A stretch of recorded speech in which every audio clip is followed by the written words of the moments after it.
Radio Edukasi Cerdas, Santun, dan Menghibur. Hai, halo, apa kabar Insan Edukasi?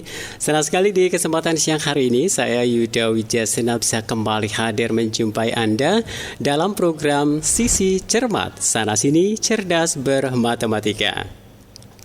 Dan tentu saja acara ini bisa Anda dengarkan melalui streaming di radioedukasi.kemdikbud.go.id ataupun juga melalui aplikasi Radio Edukasi.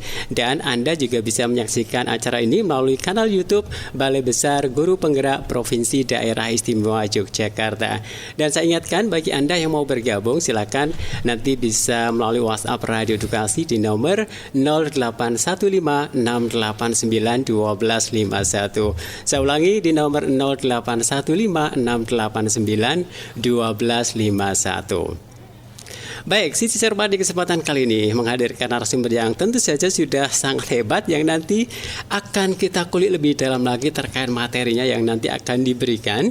Dan seperti biasa saya juga tidak sendirian, saya nanti akan ditemani oleh rekan moderator yang sudah siap di samping saya yang sepertinya udah lama banget nggak ketemu nih ya. Kita sapa dulu. Halo, selamat siang Mbak Nur Fitriana. Iya, selamat siang Mas Yuda. Senang sekali ya kita ketemu lagi nih. Ketemu lagi, kemana aja sih? Biar gantian kan moderatornya. Betul ya, ada regenerasi. Betul. Gitu kan. Oke, hari ini pokoknya sudah siap gitu ya. Pasti dong. Oke. Karena ini tema yang udah ditunggu-tunggu sama Insan Edukasi ya. semuanya. Dan yang pasti juga narasumber kita juga tentunya sangat hebat ya. Betul. Saya penasaran, saya ingin menyapa dulu, boleh ya? Harus nih kayaknya. Halo, selamat siang. Ada Bapak Dr. Cipto Sunjoko selaku Widya Prada. Halo, selamat siang, Pak. Selamat siang. Assalamualaikum warahmatullahi wabarakatuh. Waalaikumsalam. Salam sehat semua. Iya, waduh, senang sekali nih selamat datang di Radio Edukasi ya. Ini kali pertama ya, Pak ya. Datang ke Radio Edukasi. Iya. Wow. Pastinya nanti akan memberikan ilmu yang tentu saja sangat bermanfaat bagi kita semuanya. Betul kan? Dan beliau meluangkan waktu nih khusus untuk sesi tema kita siang ini. Luar biasa. Aduh, sangat terima kasih sekali nih saya. Sama-sama. Oke, Mbak Nur sudah siapkan untuk memandu acara ini? Pasti dong. Oke, silakan waktu sepenuhnya saya berikan kepada Anda di program Sisi Cermat, Sana Sini Cerdas Bermatematika. Baik Mas Yuda, terima kasih sekali. Senang rasanya kita bisa menyapa kembali nih insan edukasi yang berada di rumah dan juga sahabat BPGP dimanapun berada. Siang hari ini seperti yang tadi sudah di-spill nih sama Mas Yuda, bintang tamu kita atau narasumber kita pada siang hari ini sangat istimewa.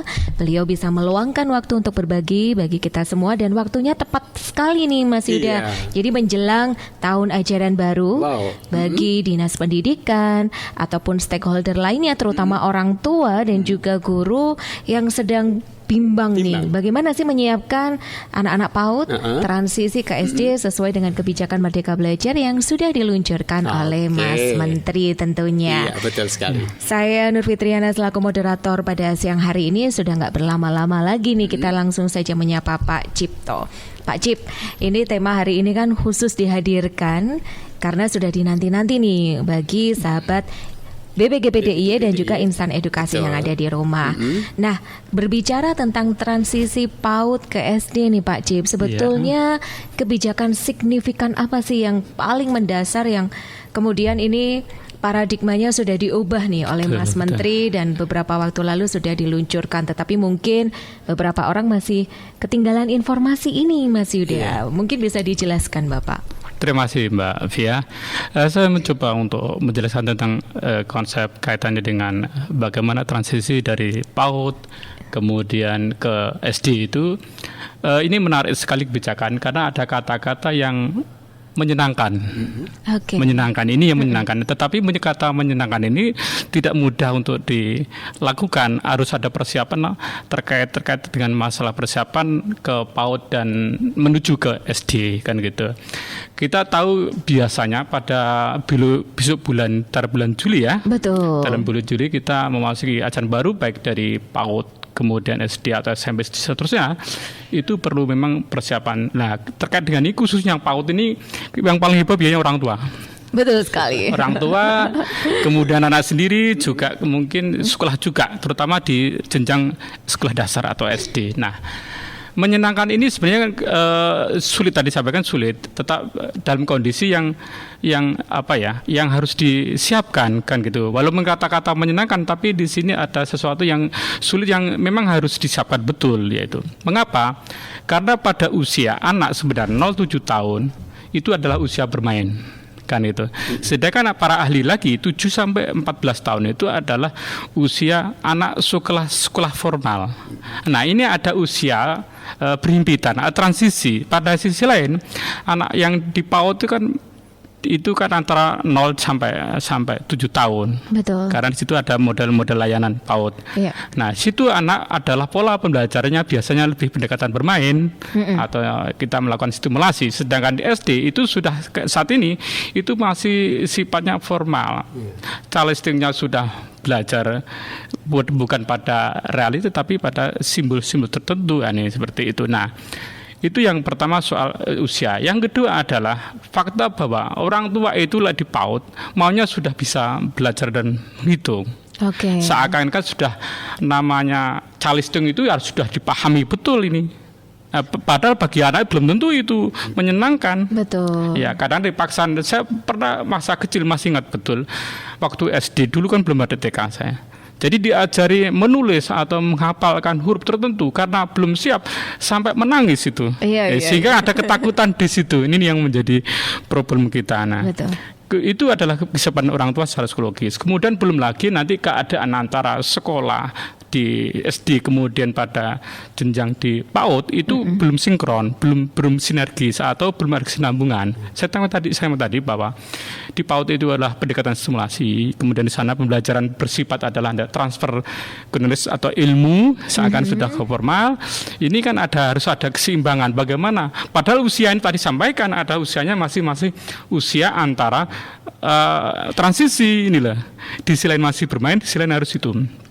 Dan kondisi sekolah SD faktanya ini saya mengamati sampai sekarang itu belum menggambarkan bagaimana kelanjutan dari PAUD. Mulai dari contoh tempat duduk, mungkin programnya, mungkin guru-gurunya sendiri. Mohon maaf, gurunya sendiri kan guru SD kan rata-rata memang sekarang sarjana. Nah, sedangkan PAUD sendiri itu ada program S1 PAUD. Ini beda pengetahuan. Ini yang perlu kita sampaikan. Kemudian orang tua juga perlu ada kesiapan mental betul. Mental dan maupun dari fisik dalam arti bagaimana kesiapan gizi anak segala macam itu. Nah, dua hal yang menjadi kebijakan di transisi ini adalah menarik sekali. Satu adalah menghilangkan tes. Kedua adalah ada orientasi di lingkungan sekolah baru. Ini terobosan sangat bagus untuk mengatasi problem-problem yang tidak terkondisikan di PAUD dan di SD, sehingga ada perubahan situasi. Anak harus siap mental, siap lingkungannya, siap segala macam. Sehingga ke depan itu tentu sekolah-sekolah SD itu harus berkolaborasi. Betul. Bagaimana ini harus menyiapkan nanti akan kita bicarakan di sana. Intinya bahwa program kebijakan transisi PAUD yang dari SD kemudian ke PAUD itu menyenangkan, itu luar biasa sekali. Perlu dibahas lebih lanjut karena dari sisi itulah itu yang harus kita. Dan Ki Hajar Tontoro mengatakan bahwa sekolah dan guru itu sebagai penuntun apa? Untuk memperbaiki atau meluruskan potensi anak yang sebenarnya. Sehingga ini yang menjadi concern secara filosofis bahwa memang harus anak disenangkan. Anak adalah kehidupan anak sendiri, bukan anak orang besar, bukan miniatur orang besar, bukan. Anak adalah sesuatu yang paling unik dan secara psikologis punya karakter tersendiri. Itu yang harus dipahami secara psikologis. Betul. Jadi tadi disampaikan ya Mas Yuda bahwa perubahan signifikan artinya Mas Menteri melalui kebijakan Merdeka Belajar, Kemendikbudristek pada umumnya sudah memiliki kebijakan yang menjembatani transisi PAUD ke SD. Kalau dulu suka saling menyalahkan nih. Ini di PAUD-nya gurunya ngapain ya? Kok di SD belum bisa calistung? Padahal kebijakannya sendiri di PAUD itu masih menekankan bermain sambil belajar yang menyenangkan yang tadi dijelaskan oleh Pak Cipto. Pak Cipto, tadi berbicara tentang keterkaitan kebijakan yang ada di daerah karena pusat itu kan meluncurkan kebijakan, tetapi kembali lagi nih bottleneck-nya adalah kita dipertemukan dengan kebijakan daerah. Karena pendidikan di bawah naungan otonomi daerah, begitu ya Bapak. Terutama ini peran dari Dinas Pendidikan kabupaten kota masing-masing karena untuk jenjang PAUD.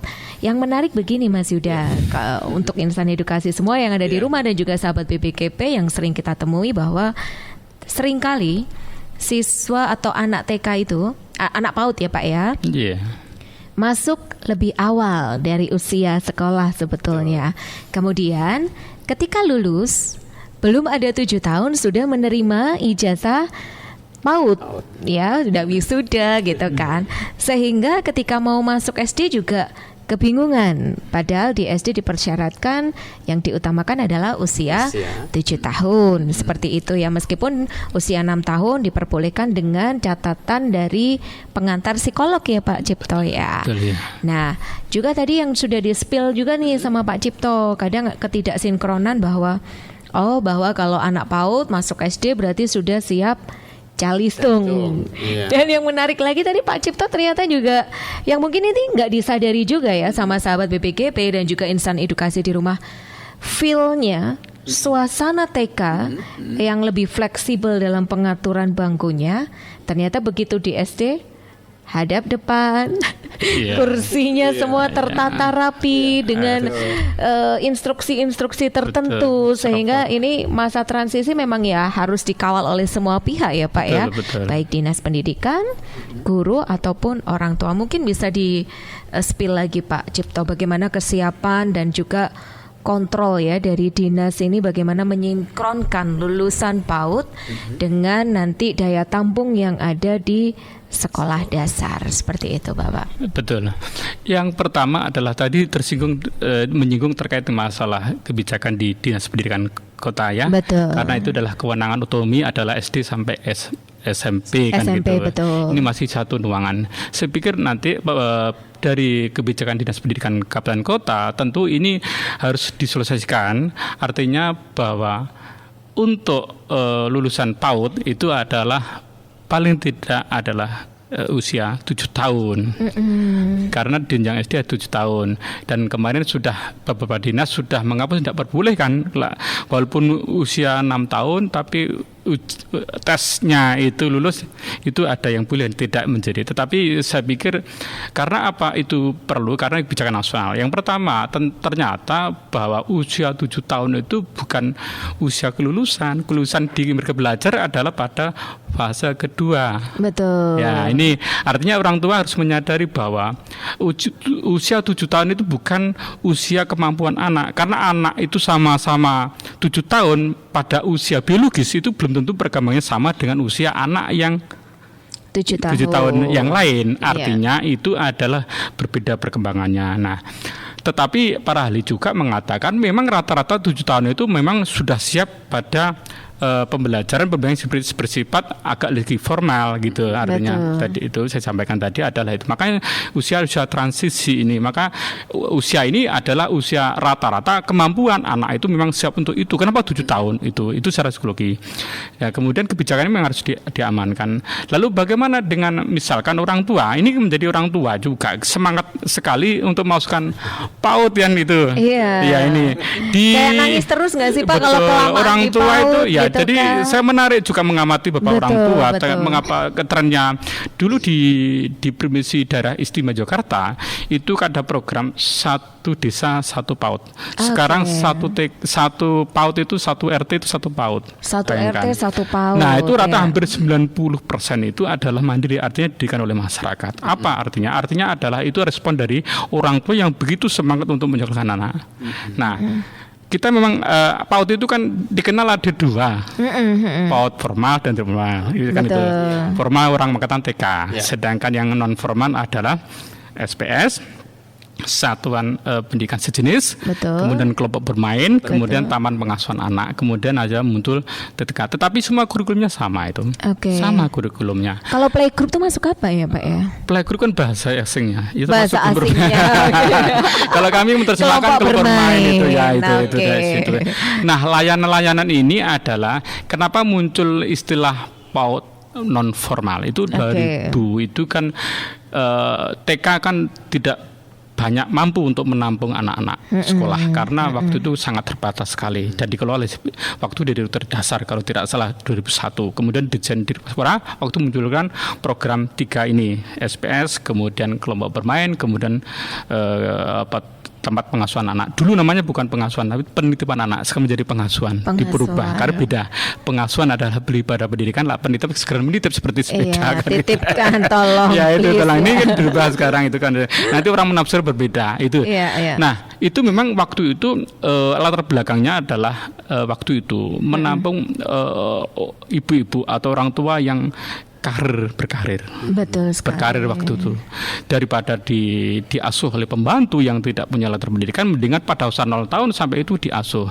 Makanya SPS itu kan pembelajaran lebih kepada terintegrasi dengan gizi, dengan kesehatan, bukan murni pada pembelajaran. Iya, walaupun gitu usia tetap 0 sampai 6 tahun itu sasarannya.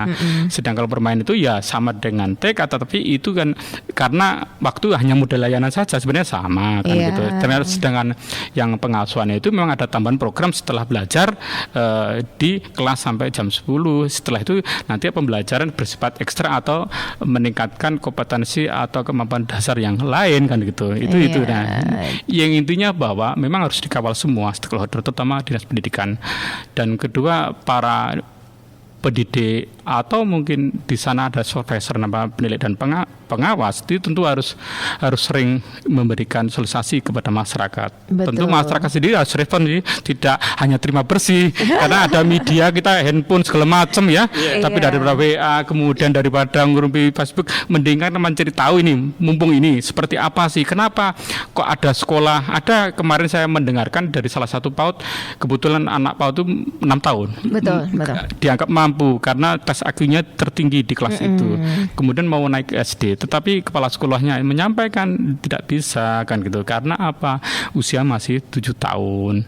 6 tahun maksudnya belum 7 tahun. Nah, ini kan dan dinas meminta harapan di sekolah satuan itu di SD itu di Kabupaten A itu memang harus tetap dilakukan. Namanya 7 tahun. Karena apa? Untuk menjaga kestabilan psikologi anak. Karena ibaratkan sepeda motor itu kan kencengan, panas di jalan nanti anak berhenti, kejenuhan, kecapean berpikir, nanti akibatnya nanti menjadi otak kanan nanti tidak berfungsi karena apa? Sudah jenuh pada usia itu. Problem itu. Kenapa? Nanti ada kejenuhan karena anak itu secara psikologis kan perkembangan berbeda kecepatan itu masing-masing. Nanti kalau belum waktunya dipercepat, ya percepat nanti mesinnya panas kan.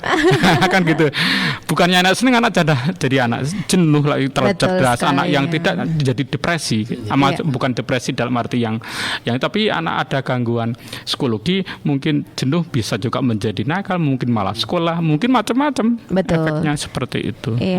Menarik sekali ya Mas Yuda tadi yang disampaikan Pak Cipto terkait calistung, kemudian bagaimana sih skill numerasi pada anak-anak PAUD untuk dipersiapkan ke jenjang sekolah dasar, di mana ternyata semua stakeholder itu berperan ya, mulai dari dinas pendidikan, guru, dan juga orang tua.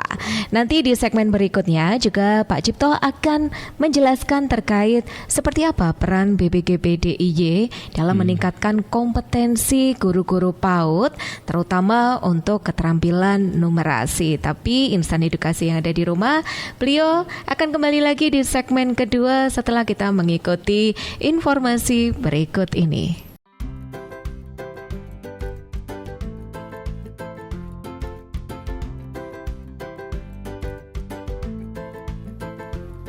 Halo guru-guru Indonesia.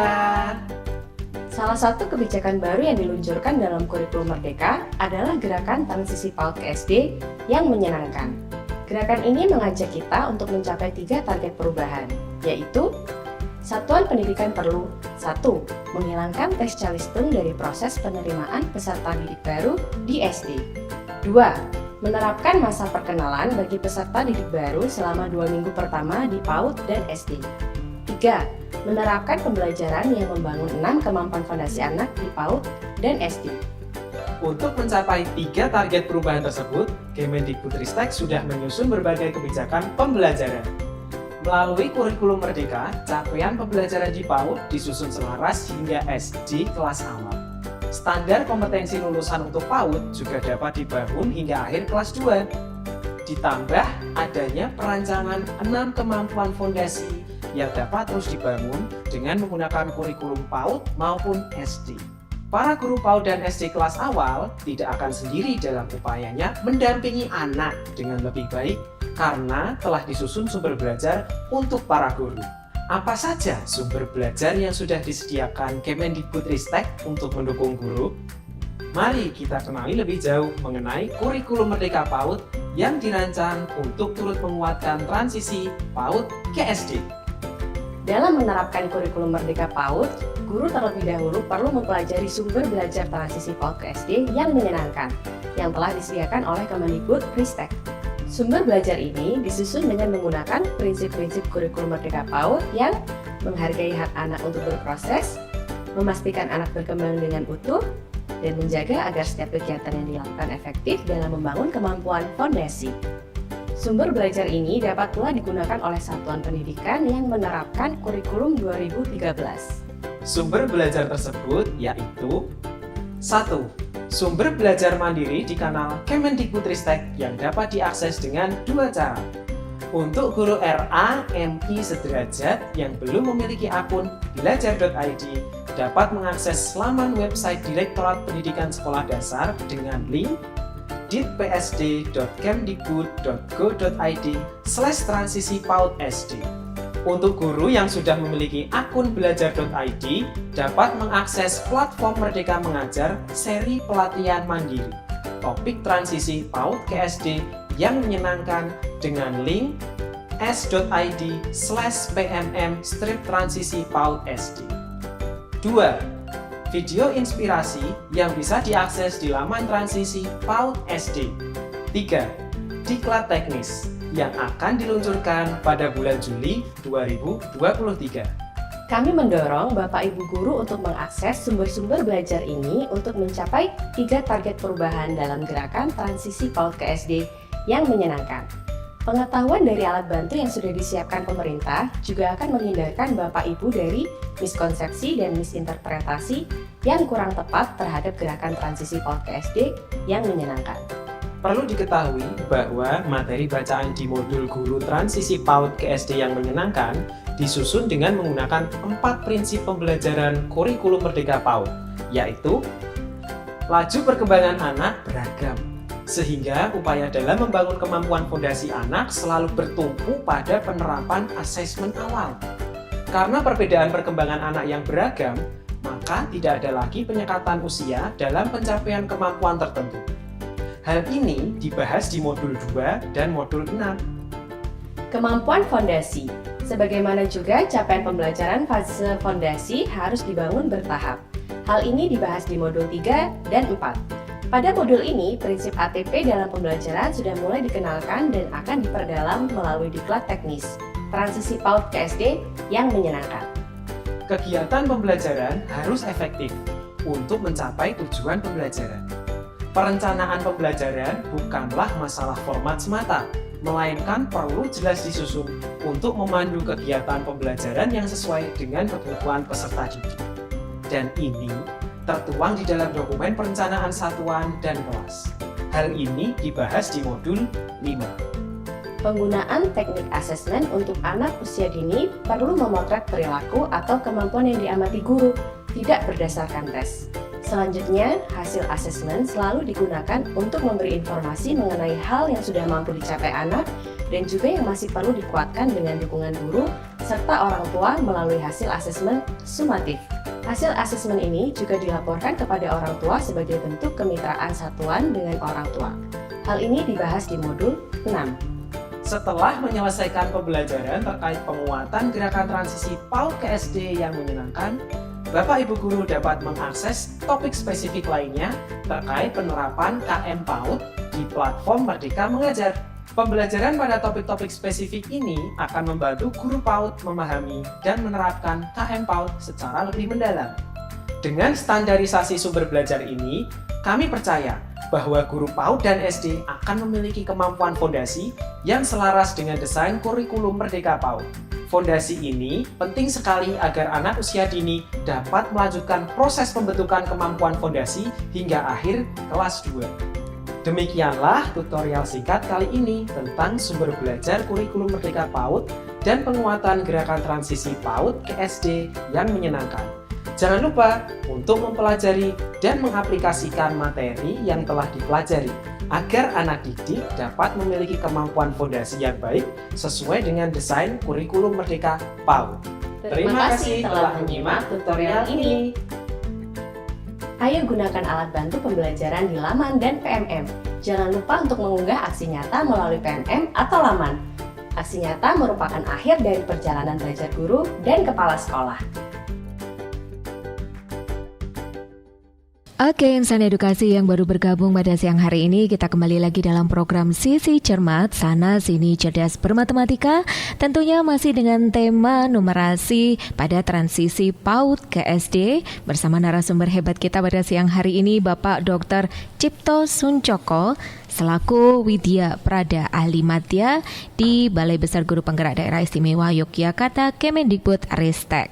Kalau tadi di segmen pertama Pak Cipto sudah menjelaskan atau memberikan informasi kepada kita semua terkait siapa saja sih yang harus menyiapkan masa transisi ini sesuai dengan kebijakan yang sudah diluncurkan oleh Mas Menteri, Mas Nadiem Makarim ya Pak Cipto ya. Betul. Nah, yang di segmen kedua ini kita akan men-spill nih, seperti apa sih peran Balai Besar Guru Penggerak Daerah Istimewa Yogyakarta ataupun Kemendikbud Ristek yang ada di Jakarta dan juga Dinas Pendidikan terkait penyiapan kompetensi sumber daya manusianya, terutama guru-guru yang ada di sekolah dasar ataupun di pendidikan anak usia dini nih, karena harus matching juga tadi ya disampaikan bahwa benang merah dari kata menyenangkan ini nggak boleh terputus ketika sudah sampai di sekolah dasar. Nah, mungkin bisa dijelaskan juga nih Pak, seperti apa sih penyiapan dari peningkatan kompetensi terutama relevan ya Pak dengan adanya kurikulum Merdeka saat ini. Bagaimana memerdekakan proses pembelajaran yang berdampak bagi peserta didik. Silakan Pak Cipto. Terima kasih. Tadi disinggung sedikit tentang mereka belajar itu menyenangkan. Salah satu transisi menyenangkan adalah salah satu wujud bukti kemerdekaan belajar dalam kelas, terutama transisi SD dan dari PAUD ke SD. Itu kata kunci dulu. Terlalu bagaimana peran masing-masing instansi. Tetapi pemerintah pusat kan sudah memberikan banyak fasilitas. Kalau tidak salah transisi PAUD ke SD yang menyenangkan kan sudah ke 24 ya. Oke. Sudah banyak sekali fasilitas. Belum lagi nanti di sana ada channel-channel, ada fasilitas. Yang paling penting ada regulasinya ini. Sudah ada regulasi. Artinya bahwa semua komponen yang di masyarakat, baik birokrasi maupun masyarakat, harus mengikuti itu. Sebab itu adalah suatu kebijakan terbaik untuk anak-anak kan itu. Nah, tentu itu sudah harus dikawal, tetap dikawal pemerintah, terus harus monitoring. Monitoring dan sekaligus memberikan terus pendampingan ke daerah-daerah supaya program kebijakan ini biar berjalan. Itu intinya. Yang kedua, bagaimana peran Balai Guru Besar ya. Kita ini adalah tugas pokoknya adalah salah satunya adalah meningkatkan mutu SDM-nya atau PTK. Betul. PTK di sini adalah ada kepala sekolah, ada penilai, pengawas, ada guru, ada pendiri PAUD, ada tutor, pamong belajar. Nah, perannya BPBG ini sangat strategis. Kenapa? Adalah dalam rangka untuk menunjang program kebijakan, karena faktor ini tidak hanya sekedar masalah bagaimana orang tua menyiapkan, kemudian sekolah menyiapkan, kemudian secara fasilitas menyiapkan, tetapi bagaimana kalau nggak didukung oleh tenaga? Kan kuncinya adalah para guru dan pendidik. Nah, ini harus sinkron antara pendidik PAUD dengan atau pendidik SD, itu harus sinkron di dalam menyambung transisi ini. Nah, ini perlu peran serta tugas pokok BPBG ini harus di situ. Mengembangkan apa? Bisa juga dalam rangka memberikan pelatihan itu berfokus itu apakah tentang bagaimana men-setting pelatihan pendidik PAUD pedagoginya. Pemahaman tentang kedalaman bagaimana mendidik satuan PAUD itu sangat berbeda dengan di SD segala macam, atau membuat bahan-bahan ajar yang secara real dan itu mungkin sederhana bagi untuk guru-guru SD, karena guru SD kan ini kan kemarin saya sampaikan ini masih agak terpisah, PAUD sendiri guru sendiri ya, asik-asik sendiri. Nah di sini yang menjembatani adalah dari BPPG Pelatihan itu seperti tahu membuat mengembangkan sebuah media. Betul. Jadi tugas pokok bedanya dengan BPG dengan Balai Guru Besar yang lain kan kita kan diberikan untuk kewenangan untuk mengembangkan media belajar. Yang lain tidak ada. Guru besar yang lain guru besar apa? Balai besar guru penggerak tidak ada. Kita punya kelebihan adalah tupoksi dari Balai Guru Besar Penggerak itu adalah salah satunya adalah mengembangkan media belajar.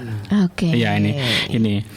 Atau mungkin ini kan balai salah satunya adalah tugasnya di sana adalah pengembangan model untuk peningkatan mutu guru. Nah, tentu bisa ini dibuat pengembangan penelitian terapan ya, bagaimana mencari solusi terbaik penelitian yang bagaimana nanti bisa namanya ini konsep transisi ini menjadi sebuah program dan kegiatan yang secara akademik itu bisa dipertanggungjawabkan, artinya bisa dilakukan. Ini loh hasilnya. Kenapa transisi? Lalu apa yang harus dilakukan? Itu penelitian itu. Bagaimana orang tuanya harus menyiapkan apa yang harus dilakukan? Misalkan yang dari aspek fisik. Iya. Ya? Kemudian program di PAUD itu seperti apa? Kan banyak juga program PAUD kan, mohon maaf ya, ada yang sudah settle, ada yang belum. Karena merintis ya, karena ya? SDM-nya juga terbatas. Betul sekali. Karena bersifat volunteer mereka itu di PAUD itu, sehingga background akademik atau pedagogik itu ya ada yang standar, ada yang di bawah standar. Padahal kita tuntutan menyenangkan itu tidak bisa hanya sekedar harus ini terpenuhi secara psikologi maupun dari segi pedagogik itu yang harus. Nah ini yang bisa menjembatani adalah teman-teman di Widya Prada.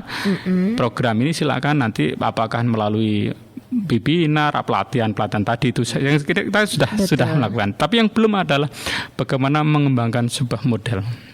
Ini model fasilitasi yang saat ini sudah disiapkan ya Pak oleh Balai Besar Guru Penggerak. Jadi intinya adalah terkait ini masalah bicara Calistung, bagaimana nanti konsep pembelajaran Calistung terutama numeriknya ini, karena yang banyak kesalahan di teman-teman di adalah tentang pemahaman tentang belajar numerik ini yang menjadi krusial. Keterampilan numerasinya ya Bapak, ini Bapak dipahami numerik adalah hanya bisa membaca dan menghitung, bisa nulis itu. Tapi tidak, padahal namanya Calistung itu adalah berpikir kreatif, anak menjadi lebih kompleks kemampuan yang dikembangkan. Tapi memang ujungnya adalah itu pada kemampuan terakhirnya adalah kemampuan menulis dan menghitung. Tetapi sebenarnya di dalam proses Calistung di PAUD itu bukan itu.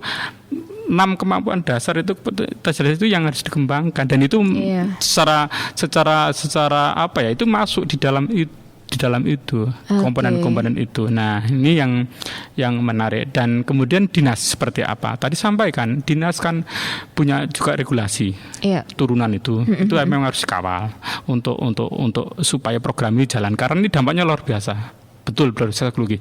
Kalau ini dijalankan nanti akan anak misalkan ya, kematangan anak, kesiapan anak pada jenjang ini anak akan diteruskan pada fase berikutnya pada hasil. Jadi kalau ini gagal nanti akan gagal.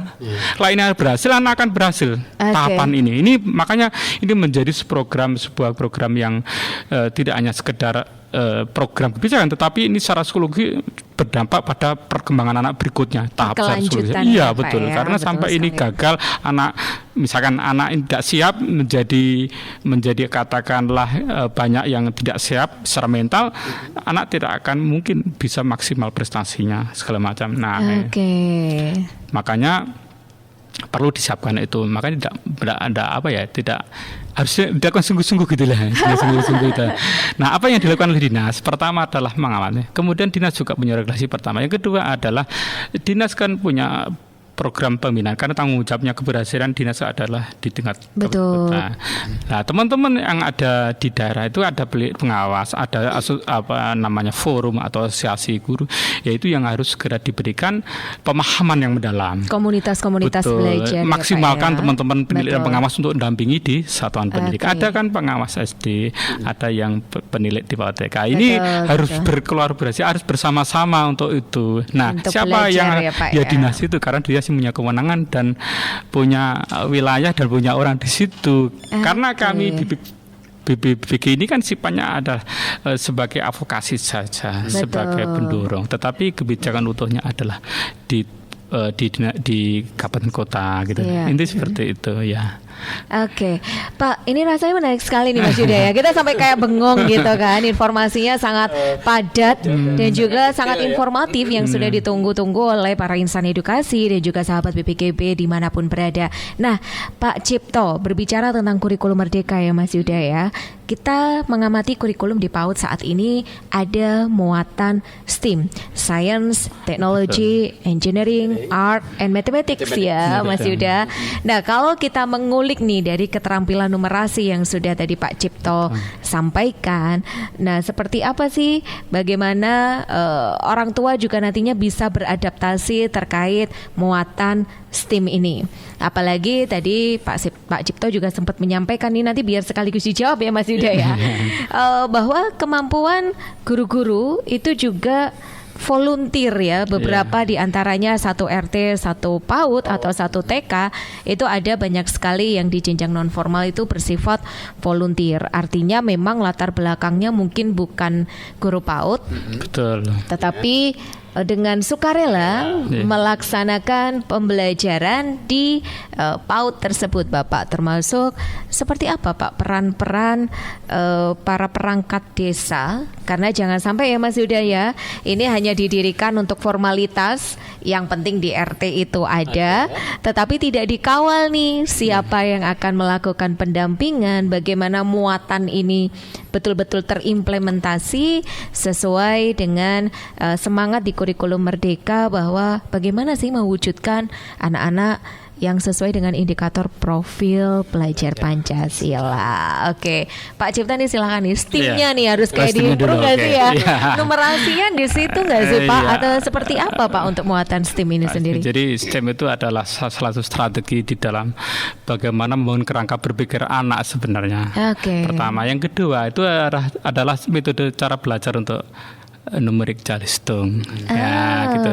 Oke. Jadi kenapa di dalam belajar numerik itu kan sebenarnya yang termuat itu tidak sekedar hanya membaca dan itu, tapi bagaimana nanti kalau anak itu paham mendalami tentang hakikat atau bermakna tentang jalistung atau numerik itu, nanti mana mampu berkomunikasi dengan baik.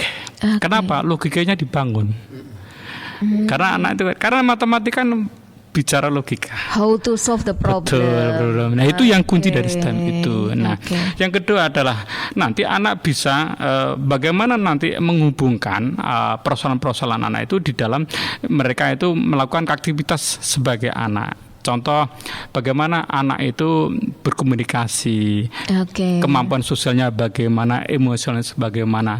Nah, anak bisa nanti akan membedakan, contoh ya, ini integrasi antara kemampuan fondasi yang lain dengan matematika. Saya kaitkan anak yang mungkin cerdas dalam matematika pasti ini tahu bahwa salah benar.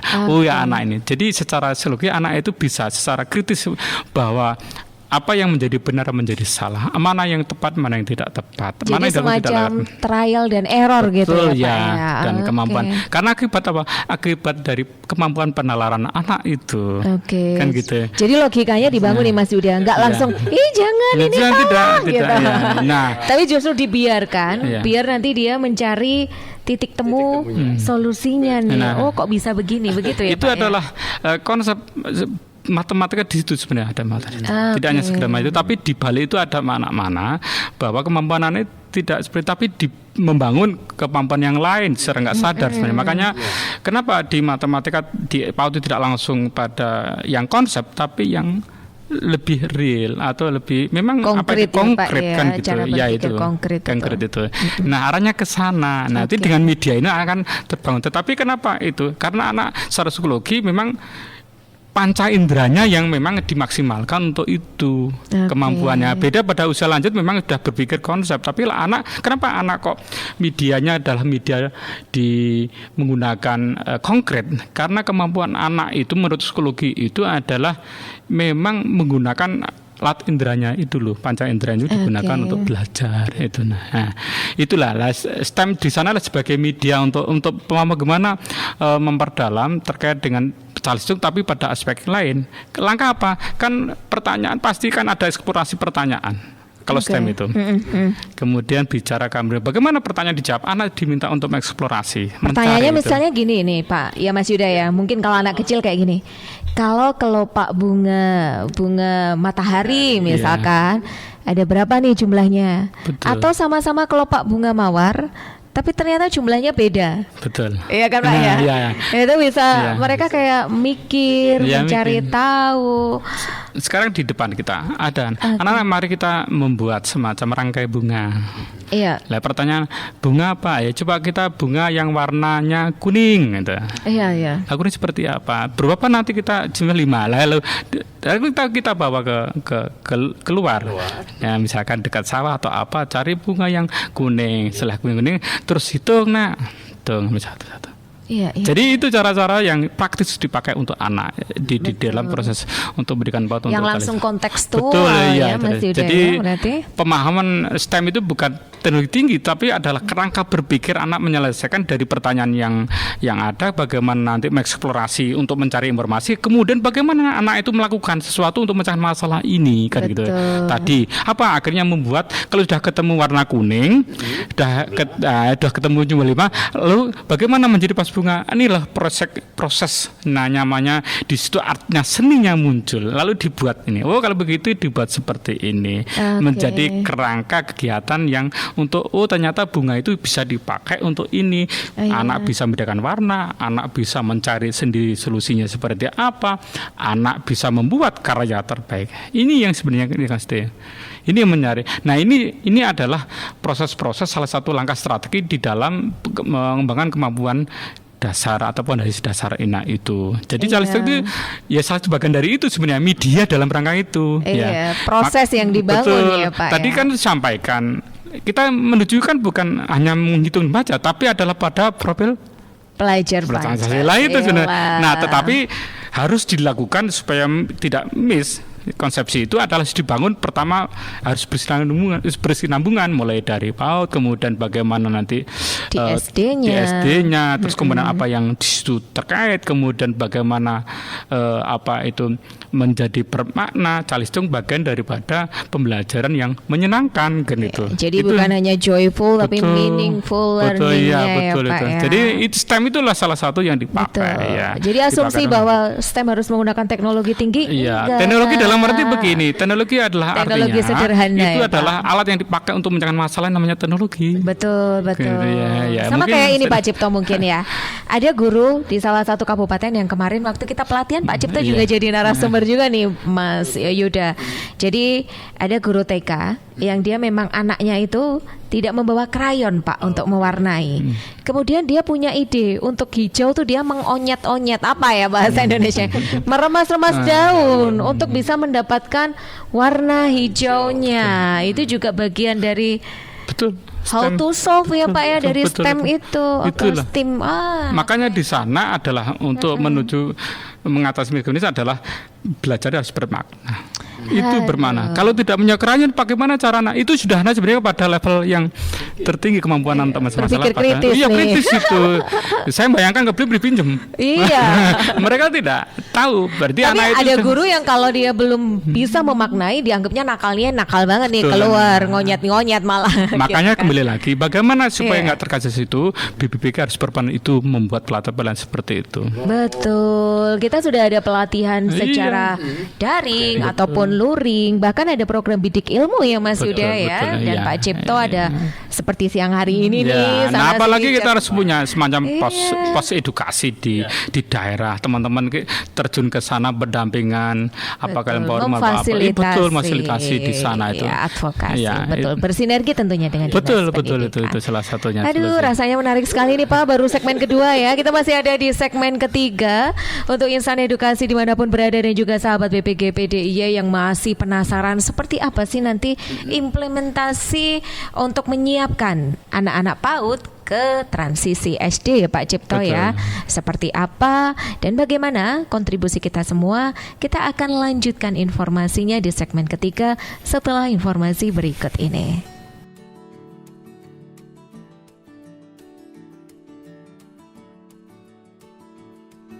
Halo teman-teman. Halo teman-teman. Hai teman-teman.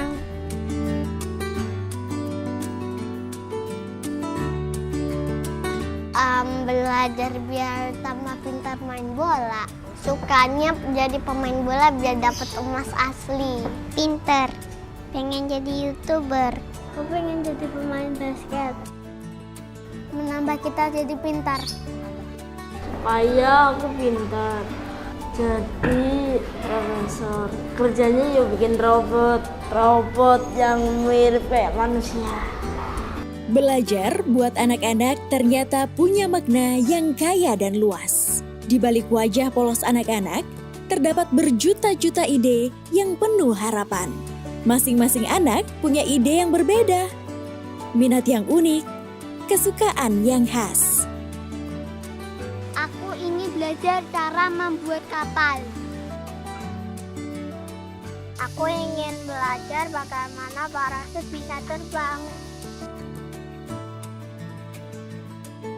Aku ingin belajar tentang dunia yang luas.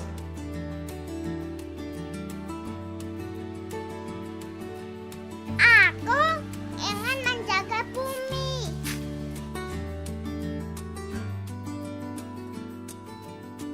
Begitu banyak kemungkinan yang bisa dicapai oleh anak, seandainya saja mereka mendapatkan kebebasan belajar. Sayangnya seringkali kita menuntut anak-anak untuk duduk manis, menulis rapi dan menghafal kata. Apakah kita sedang membunuh rasa ingin tahu mereka dan merampas hak mereka? Jangan rampas hak anak untuk belajar dengan cara mereka. Jangan cabut hak anak untuk menemukan minatnya dengan menyempitkan tujuan belajar hanya ke baca tulis hitung. Penuhi hak anak untuk berproses sesuai kemampuannya. Bangunlah kegemaran belajar anak di PAUD dan pendidikan dasar kelas awal agar menjadi fondasi pembelajaran selanjutnya. Belajar bisa saja muncul dalam bentuk eksplorasi musik. Di balik eksplorasi ini, anak-anak mengembangkan pemahaman ritme, nada, dan melodi.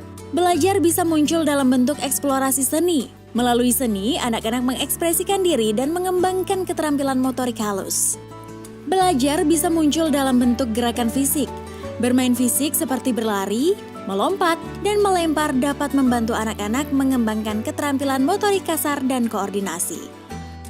Belajar bisa muncul dalam bentuk bermain dengan teman-teman. Melalui bermain dengan teman, anak-anak belajar keterampilan sosial seperti kerjasama, berbagi, dan berempati. Gerakan transisi PAUD ke SD yang menyenangkan adalah gerakan untuk menjaga agar proses pembelajaran untuk anak usia dini menyeluruh dan berkelanjutan. Proses belajar yang tidak menyeragamkan cara belajar anak.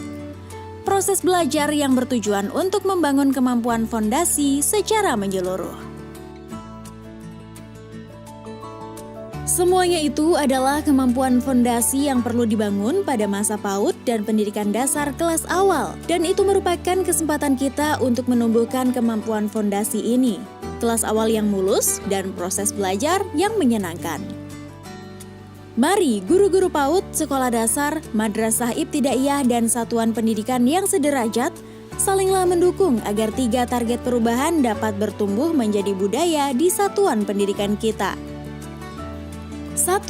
Penerimaan peserta didik baru di sekolah dasar dan madrasah ibtidaiyah tidak melakukan tes membaca, menulis, dan berhitung atau calistung. 2. 2 minggu pertama untuk peserta didik baru di PAUD, SD, dan madrasah ibtidaiyah menerapkan masa perkenalan. 3. PAUD, SD, dan madrasah ibtidaiyah menerapkan pembelajaran yang membangun 6 kemampuan fondasi anak, yakni pembelajaran yang memberikan pengalaman menyenangkan dan efektif membangun kemampuan fondasi, lalu tidak menerapkan tes lisan dan tes tertulis agar hasil asesmen digunakan sebagai dasar pembinaan, bukan pelabelan anak pintar dan tidak pintar. Serta mampu melaporkan kepada orang tua apa yang anak sudah bisa dan belum bisa, sehingga masih memerlukan pendampingan bersama, baik di satuan pendidikan maupun di rumah. Masyarakat Indonesia, hentikan memaknai kesuksesan belajar secara sempit, hanya pada baca tulis hitung saja. Kemampuan ini tidak bisa diperoleh dengan instan dan harus melalui proses yang menyenangkan. Berhenti menerapkan tes pada anak. Terapkanlah asesmen yang bertujuan untuk membina, bukan melabel. Saksikan anak-anak kita tumbuh dan berkembang, menjadi calon-calon pemimpin bangsa yang tidak sekedar cerdas, melainkan percaya diri bahwa ia dapat melakukan apapun asalkan berusaha. Saksikan anak-anak kita tumbuh menjadi pembelajar sepanjang hayat. Karena anak-anak kita berhak belajar dengan bahagia.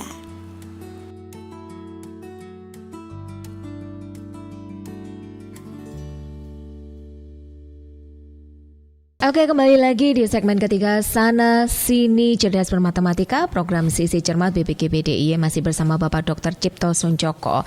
Kalau tadi di segmen 1-2 sudah dijelaskan secara rinci oleh beliau terkait numerasi atau keterampilan numerasi pada transisi PAUD ke SD. Saatnya di segmen ketiga ini kita akan mendengarkan kesimpulan dari beliau dan juga nanti pesan-pesan kepada kita semua nih, seperti apa peranan masing-masing untuk menyiapkan anak-anak PAUD ke masa sekolah dasar. Disilahkan Pak Cipto. Terima kasih Mbak Fia, kesempatan pada siang hari ini. Memang harus persiapkan transisi PAUD ke SD itu memang harus melibatkan semua pihak sama tadi, bahwa ini hal pekerjaan yang tidak mudah, tentu akan menghasilkan sesuatu yang luar biasa. Oke. Yaitu pertama adalah orang tua. Orang tua harus menyiapkan secara psikologi atau secara mental atau secara fisik. Contohnya secara psikologi adalah bagaimana orang tua berperan sebagai pendamping, sebagai pengasuh, ya, jangan sebagai penakut. Nah, tentu ini ada apa? Supaya anak itu merasa nyaman. Buatlah anak menjadi nyaman, anak menjadi percaya diri, sehingga mereka pada masuki lingkungan baru dia akan percaya diri. Kalau percaya diri, semua akan menjadi sesuatu menyenangkan. Karena kadang-kadang anak itu karena gagal menyesuaikan lingkungan karena dia nggak punya percaya diri. Oke. Ya, karena merasa sering seperti ini itu. Nah, tentu orang tua ini sangat penting dalam menjaga atau mengembangkan bagaimana anak itu siap secara mental untuk sekolah. Yang kedua, orang tua juga berperan di sini adalah buatlah rumah sebagai sekolah. Oke. Karena apa? Semua yang ada di rumah sebenarnya itu sebagai media untuk belajar untuk anak-anak, kan gitu. Ya, sehingga nggak perlu cari macam-macam, memanfaatkan sekolah. Rumah menjadi sebuah lingkungan belajar yang kondusif, ya, karena anak di situ pasti lebih dekat daripada guru. Nah, nanti orang tua bisa memberikan semacam pendampingan yang lebih aktif dari sekolah. Lah, rumah itu sangat bermakna apabila digunakan sebagai suatu media untuk belajar anak itu. Kemudian sekolah juga harus menyiapkan diri, sekolah terutama di sekolah dasar, bahwa ini masa transisi secara psikologi, bahwa untuk transisi anak itu capaian itu pada usia fase 2, maka untuk fase 2 harus menyandingkan dengan karakteristik yang ada di PAUD. Gurunya harus banyak kreatif, programnya harus dirubah menjadi program-program yang menyenangkan bagi anak kreatif. Baik. Rasanya kesimpulannya bahwa memang kita semua punya peranan untuk bisa menyiapkan, terutama Balai Besar Guru Penggerak Daerah Istimewa Yogyakarta dalam menyiapkan guru-guru baik itu di jenjang PAUD dan juga sekolah dasar, ya Pak Cipto. Rasanya nggak kerasa nih ya, insan edukasi dan juga sahabat BPKB dimanapun berada, kita bersama Pak Dr. Cipto Suncoko selaku Widya Prada Ahli Muda. Pada siang hari ini beliau tadi sudah menjelaskan tentang bagaimana sih menyiapkan numerasi di transisi PAUD ke SD. Terima kasih program Sisi Cermat siang hari ini ya Mas Yuda. Kita pamit undur diri. Kita berjumpa lagi dalam program Sisi Cermat berikutnya pada hari Senin pukul 1 waktu Indonesia Barat hingga pukul 2 siang. Oke, silakan Mas Yuda. Oke, terima kasih juga untuk Mbak Nur Fitriana yang sudah memadu acara Sisi Cermat kali ini. Luar biasa sekali ya. Dan sebenarnya masih banyak yang ingin kita tanyakan karena waktu yang sudah terbatas. Ya pasti nanti dalam kesempatan ada sesi kedua gitu ya. Ada sambungannya. Terima kasih juga untuk Mbak Cipto ya. Sama-sama. Edukasi, dan di lain kesempatan kita akan ketemu lagi. Baik, inspirasi demikian tadi program Sisi Cermat, Sana Sini Cerdas Bermatematika. Dan jangan lupa Anda bisa kembali menyimak program ini setiap hari Senin jam 1 siang hanya di Radio Edukasi. Akhirnya saya Yuda Wijayasena, saya Nur Fitriana, Cipto Suncoko mengucapkan terima kasih. Sampai jumpa, dan Radio Edukasi cerdas, santun, dan menghibur.